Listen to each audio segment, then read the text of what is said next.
Hey everyone, welcome back to Dev Interrupted. I'm your co-host Connor Bronston, and today I'm joined by Katerina Trijeska, co-founder and CEO of Adeva. Katerina, welcome to the show. Thank you, Connor. It's a pleasure to be here. And you're joining us all the way from North Macedonia, is that right? Yes, that's right. Fantastic. Well, I really appreciate you making the time to join us on Dev Interrupted. You're the co-founder of Adeva. You've been an ambassador for the International Organization of Women in Tech. You've spoken at conferences all over the world. And you have a laundry list of places where you've done volunteer work. And I want to bring that perspective to our audience. Can you tell us a bit about your background, how you got into software development, and why you think it's so important to give back to the community? Sure. So I graduated software engineering, and soon after that, I started freelancing. That was like I was a junior developer back then, so I started with tiny projects, just to working to get the reputation, to start work going. And then one thing led to another. I was working with my colleague at the time. So we grew organically and we started getting more and more projects that we couldn't handle ourselves. And that's how Adeva was born at the beginning, just as a way for us to find some interesting work, to work on exciting problems with companies across the world. And then back then we realized that there are issues that freelancers face, especially when it comes to finding new work and all these business skills that you need to master to be able to do so. And we saw Adeva as a way to help people like us to start working remotely, but try to avoid all of those, gaining the skills they don't want to have in the first place, and focus on developing, focus on doing things they love to do. So over the years, Adeva became a mission-driven company to enable work without boundaries for people across the world, and enable companies to connect with remote talent and engineers to find work that excites them without having to relocate or go work in the global tech centers. Those were kind of my beginnings, and over the years, I'm driven by purpose in everything I do. I want to understand the meaning and the impact that my actions have, basically. So that's the reason why I go into volunteer work. I've been volunteering with the Women in Tech organization, which is an amazing community. It's also global, and they're helping women across the world to join tech and stay in tech. Fantastic. And also multiple other, volunteering activities, mentorship, and that kind of thing. So whatever makes me feel like, I'm contributing in something that I want to have on my calendar for the day. And I think that everything you're doing is aligning with the current realities of the world too, right?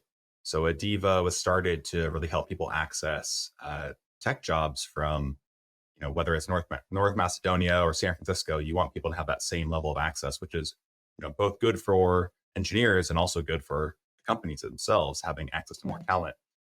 And I presume that's aligned really well with the circumstances of the world with the COVID-19 pandemic accelerating remote work, and the changes that have happened from there. Yeah, so there are a lot of changes that happened that accelerated remote working, and we see many more opportunities in this because there are a lot of companies that started working remotely unprepared, and so now they're facing a lot of different challenges, like how do we make sure we are compliant to local laws when we work with remote engineers, or how do we screen people, or how do we know that they are actively working and contributing to the project. And those are things that we see as opportunities to, again, contribute to and find solutions to, so that our clients and the developers that we work with can have, better working environment and make it easier on all. And one of the big things that you've learned from Adeva is how to approach minimum viable products, MVPs. And you made a great point in our conversation before the episode started. You said that oftentimes when it comes to MVPs, teams make the mistake of letting the perfect be the enemy of the good instead of just getting out and iterating. What is it about MVPs that causes people to have that kind of tunnel vision? Yeah, this is a very interesting topic, and we also spoke that when we say MVPs, that also applies to experimental products within a larger organization. So it doesn't have to be a startup; it doesn't have to be something unique and new that you're working on. It can be any a project that you start in your current role and you want to experiment with. And we had a case like that at Adeva with our platform. So basically, we have a platform where developers can apply to join, and clients are registering to access remote talent. And over the years, we had many iterations on what it means to have a suitable talent profile, and how to make sure we do a good match with the clients.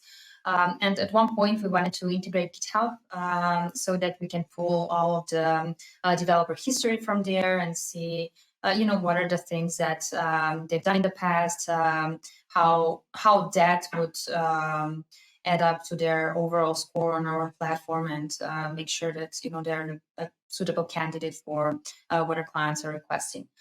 And this is one of those experimental features that I'm mentioning. So this is something that we wanted to experiment with at the time. We thought, okay, we want to integrate GitHub here, but there are also other clients for Git projects that we would potentially use, like GitLab or Bitbucket.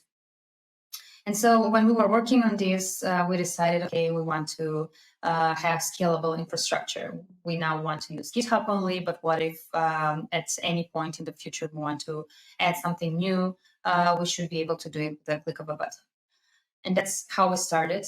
We created all this fancy architecture, nice code design. We spent a month working on it, making sure it's all scalable and easy to extend and easy to maintain. And when we released it, we realized that we actually are not going to use it because it didn't bring much value on business level. And so this is one of my favorite examples that I'm often talking about.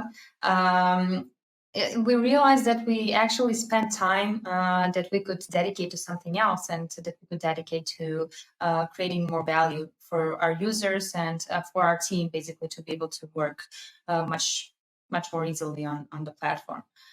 So this is a lesson for me from back then, that spending time on good code and quality design and all these nice best practices, software design patterns, and all of that is very important when you have a project that needs to scale. But if you are not sure that it will scale, if you're at that early stage as an experimental feature or a new MVP, then it's a problem, because you might end up spending a lot more time doing something that is actually not going to be used. Given that there's so much focus in the technology and engineering industry around shipping faster, shorter feedback loops, the agile movement as a whole these last 20 years, is this one area, MVPs in particular, where people maybe are still not applying those principles because they have this idea that they need whatever they put in the market first to be perfect? I think so. And especially when it comes to MVPs and new founders, people tend to think that their vision about the product is what the product should become. And because they're faced with some problem, oftentimes it's a problem they face themselves, and they first want to solve it for themselves and then for others. And they have a vision for it, and they know what they want to develop. But when it goes to market, a lot of times the user's vision is different, Yeah. and so they end up without a product market fit, or they end up redoing the whole project, cutting off features. And there are times when founders are it's hard to cut off features and redo everything, so they just stick to it and they try to find a market fit, and when they don't, the startup just fails because of their inability to adapt to the user needs and to the new conditions, basically. And that's why I'm always advising to start small. There's this nice mantra that YC has with their startups. They're often always advising to do things that don't scale. So always start manually, always start doing things that you can do with by using other tools, other technology without automating everything at the beginning. And then when you understand what the user needs actually are, when you are certain of what you want to develop, what you need to develop, then go ahead and automate it. And that saves a lot of time that you can dedicate to things that are actually important for the product, for the business, for the customers in the end. And I have another example here, which is related with an early client that we had.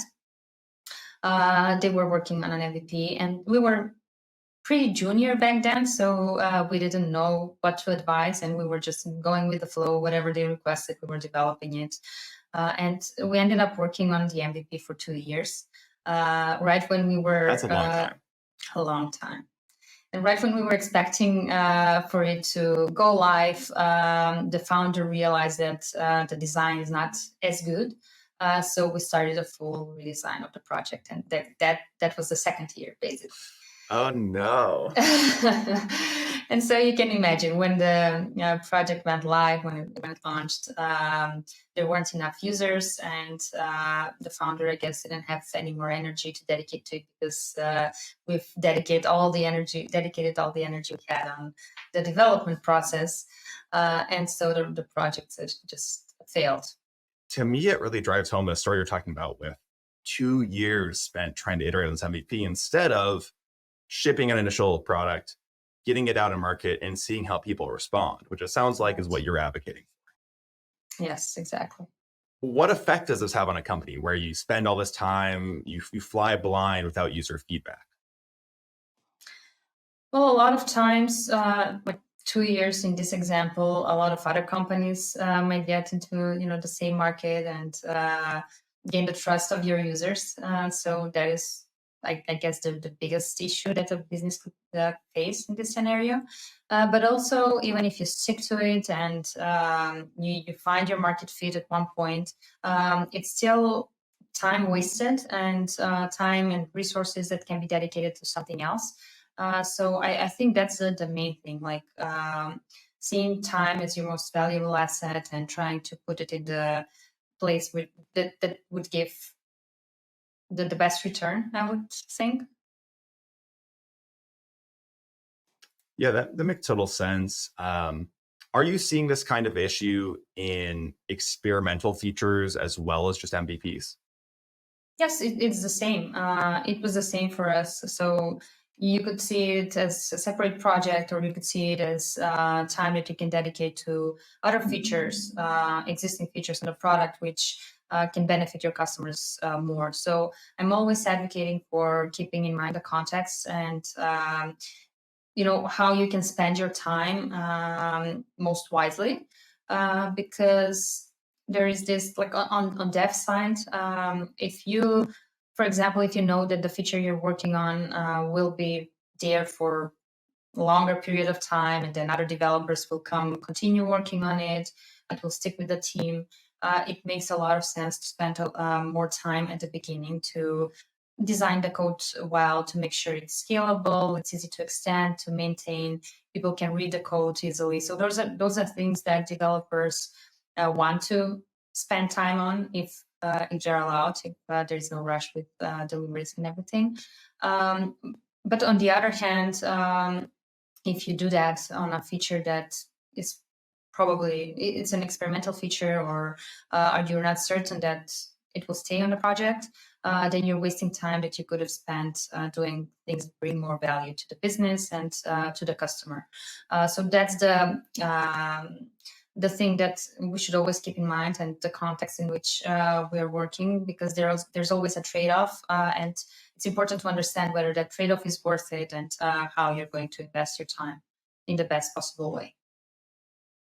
I know that you've seen some particular examples of common mistakes that people make when trying to do this MVP process, do this experimental feature process right. Let's talk through a few of those and maybe give some examples that might resonate with some folks who've gone through this before. So you talked about spending 2 years reformatting, refactoring, trying to get it right. What are some of the other common mistakes that you've seen people make when it comes to delivering MVPs versus trying to go for perfect? So that's on business side, and I think that developers, it's part of our, I would say, job to understand the client needs and to be there for them as a consultant, basically, not only to work on delivering the feature. I mean, depending on the role, obviously, but for me, it was working directly with the client. So I'm seeing that it's my own shortcoming, and I think that we should also think about the business value and have that part of the context in mind. Like, how am I contributing to the big picture? I can spend time redesigning the whole thing and working on the same project for a whole year more, but is it worth it? And we should be there to consult the clients to tell them, that we could spend this time in a much better way than we are doing at the moment. So is As a that a like? similar, Sorry, I was just going to ask. Is that like a prioritizing resource use incorrectly issue? yes, yes. So, or whether we should spend a lot of time on a simple feature and automating everything right now, and we can come back to it later if users like it, because there is a chance that they won't, and we will need to drop the whole feature. Could you give me an Uh, example from any of your clients, maybe? There's another client that wanted to automate everything since the beginning, and it was also an MVP. It was also early stage, so they only had they found their market fit, so that was they were in a better shape than the other one. But it was still small, with only two clients that were in the pipeline to use the product, and they were okay. They had the nice set of features and everything, but they wanted to automate everything since the beginning, so that on the long run they can start, a full new setup for a new client on a button click. And that's okay. I mean, that's something that when you think long term is very valuable and should be added to such a project. But in the early stages, when there were a lot of other features that were critical but not yet developed, prioritizing this is something that would, again, put the resources in the wrong place. And when you have a development team and when you are not certain how to prioritize the new features that need to be developed, developers can just start working on whatever is more interesting to them. And so you you will end up We've all uh, done that. exactly. So you end up having something that is good to have instead of having a feature that is a must-have for the users and that will bring your product on a whole new level. So that thing about doing things that don't scale applies here. And do whatever you can manually at the beginning. That's one of the biggest mistakes. Whatever you can manually, or use whatever tool you can use that's out there, which doesn't have to integrate well with your platform. There are tools like Zapier and that type of API connectors that you can use to try to have some automation at the beginning. Yeah, but whatever you can rely on is important at that stage, so that you can focus the development time on things that actually matter. And then when you gain that user feedback, you can come back and customize whatever needs to be customized. Or when you need to scale, because there we also have some features that are still automated with Zapier, for example, on our platform, and they're working fine. We don't need to automate. We don't need to customize them yet. Yes. Yeah. Let's say that I am one of those client CEOs you're working with, and I'm coming to you. I'm saying, Katerina, like, how should I approach this process of building some AP? We're very early stage, pre-seed, and we've raised a family and friends round. We're just kind of starting to build that first initial product idea. Um, what are like what's the advice you'd give me in that initial meeting, or what are the things you'd warn me about beyond what you've kind of already talked about? Well, first, I focus on the budget restrictions, because when you're working on an MVP, it's always the case.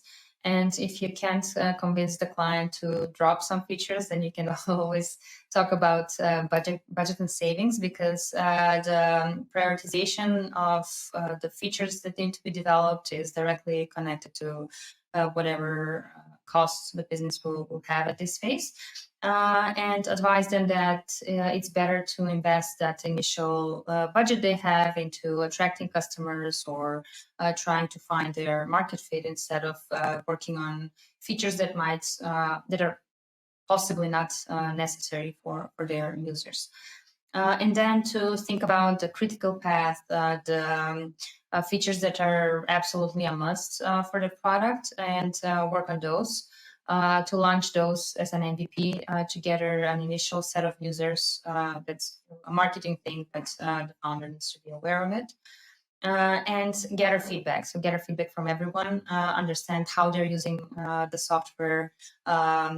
There might be multiple scenarios, and people trying to put the circle in the in the square opening of the box. But anyways, just try to understand how the users are using it and optimize from there. So add new features on top and continue to work until you have this initial stage of the product that you're proud of. And after that, it just becomes easier to, not easier, but the focus needs to be on scaling. And now we need to spend time, if the product is successful, obviously, to spend time optimizing the code and seeing where we have the shortcomings in the initial code base, and try to improve those. Because if you continue to put bad code on top of it at that stage, then over time, again, time will be a limited resource that developers will need to spend on trying to understand old features that don't work for some reason. So I'm thinking, and now this comes to a later stage after MVP. But again, the developer needs to understand when it's time to spend time on maybe dealing with technical debt, or just refactoring the code, or just removing the old code and starting from scratch if it's if there have been too many changes. And then focus on the best practices, how to make it scalable, and how whatever they do can contribute to the team, and saving time for the whole team in the long run. You also, sorry, go ahead. It's something I call time-driven development, and it's very interesting topic to me. Do you want to dig into that more? Well, it's basically, yes, the same thing that we just mentioned on developer side, on the engineering side. So we have the context, we have the trade-offs, and we should always think about how we invest our time. So if we're working on MVPs or experimental features, possibly the best use of our time is to start simple, go lean, start with basic code, and see if it's working, test it with the users. If everything is well, then go back to it and refactor, optimize, make it scalable, make it extendable, and all of that. On the other side, if we're working on something that we know it can be set in stone, but still we know it's a stable feature, it's something that will be here for the long run, and we know that developers will need to, there are other developers besides us who will need to read it and understand it. And even for us, I mean, let's face it, we've always forgotten what we've been doing 6 months ago. So 6 months ago, sometimes it's less time than that. Yeah. Give me 2 weeks, I'm working on something new, and I'm like, wait, what was I doing here again? Or who wrote this code? And then it ends up, it's you.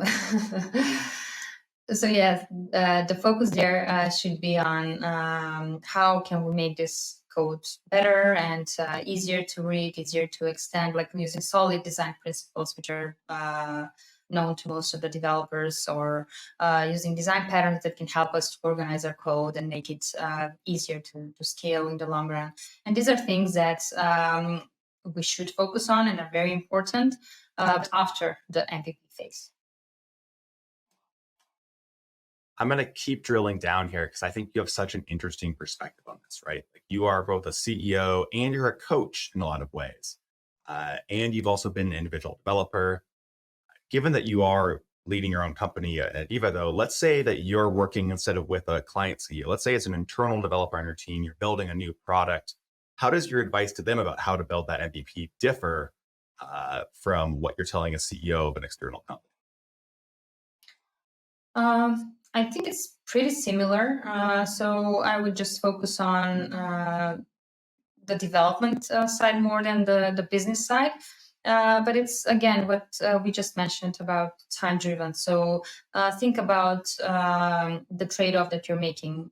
If you spend a lot of time right now, and we've had a lot of cases with our developers spending a lot of time at that those initial stages, just because when you have a clean slate, you just want to do it in the perfect way, and you invest a lot of time into all these best practices and writing good code and using, I don't know, different design patterns, trying out everything you read about in the past and you didn't have a chance to try out yet.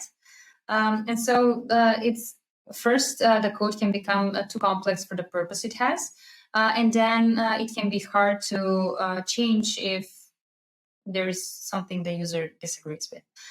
So that would be the first thing. Think about the trade-off.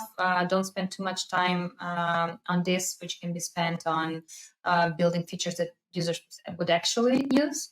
And then again, don't invest yourself. Like, start simple and build upon that. Don't invest yourself too much at this stage because you might see your code cleaned up afterwards, and you don't want that.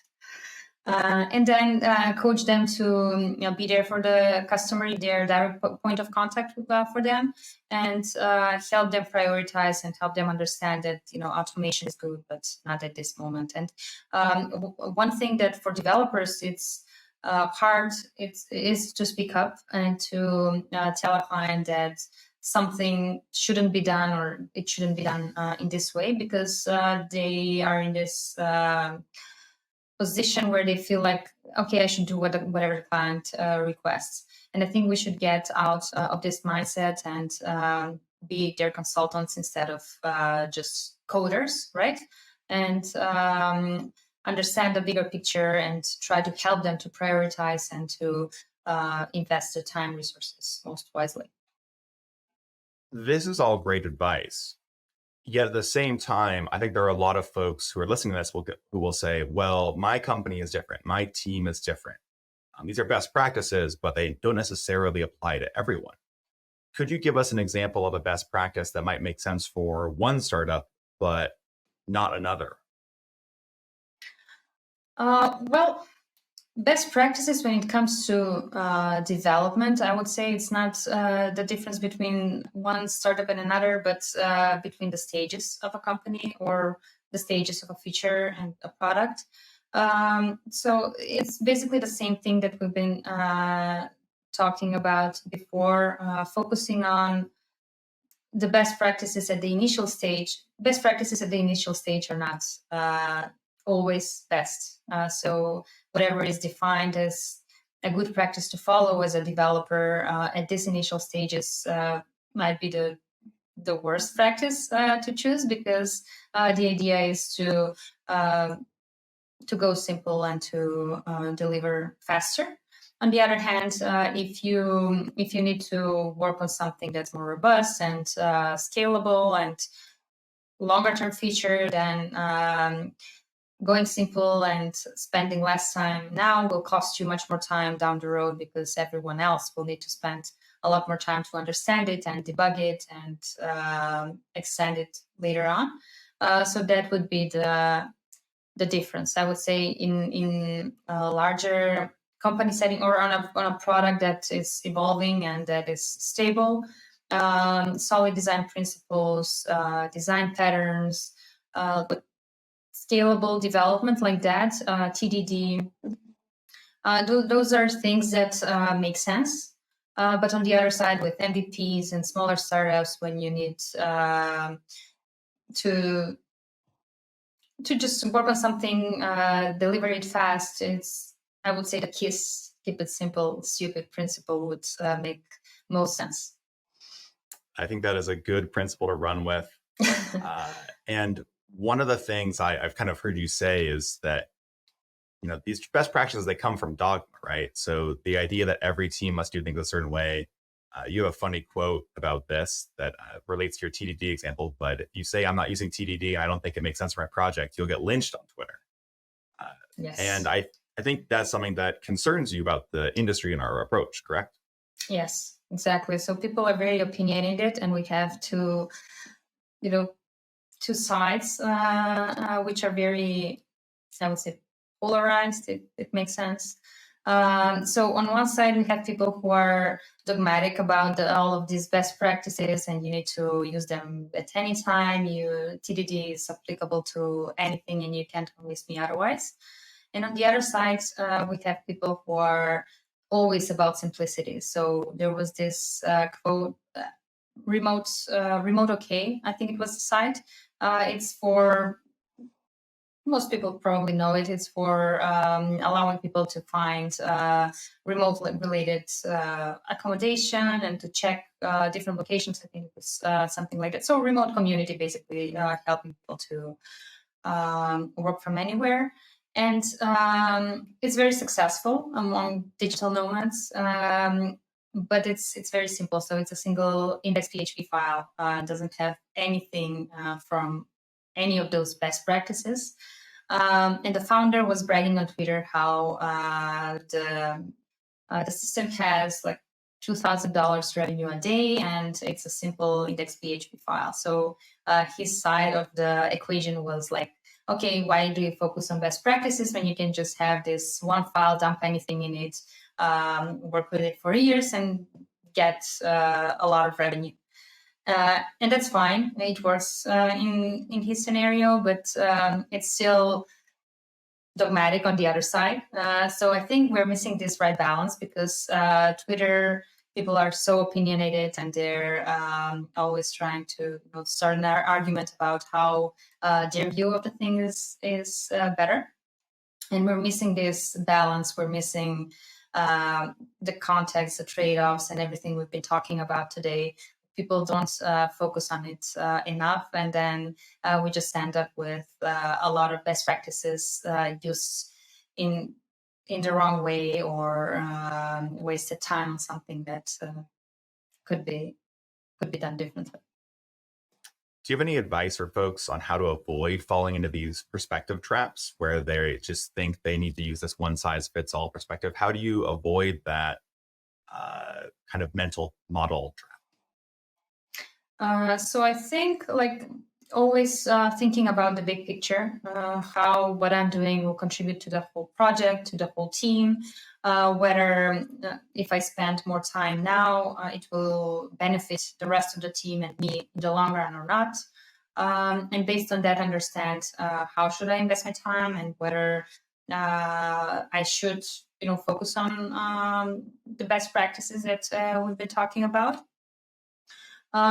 Basically knowing that there's a trade-off that you are committing to whenever working on something. If you spend a lot of time now, you might lose it for whatever else you might need it after.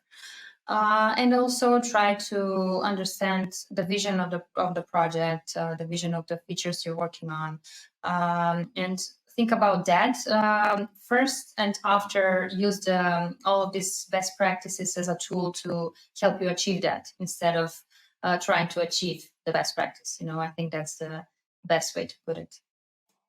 And this, for me, aligns back to a lot of the other piece you've been talking about around getting business context from leadership, or if you're in leadership, understanding the context of both the engineering org and potential clients, so that you're not wasting time. We have a lot of things that get kind of taught wrong, and actual user communication, early feedback loops, tight feedback loops is really important. We've had a ton of other guests come on and talk about the same phenomenon about like, we need to make sure engineering actually hears from users when they're building their Right. product, right?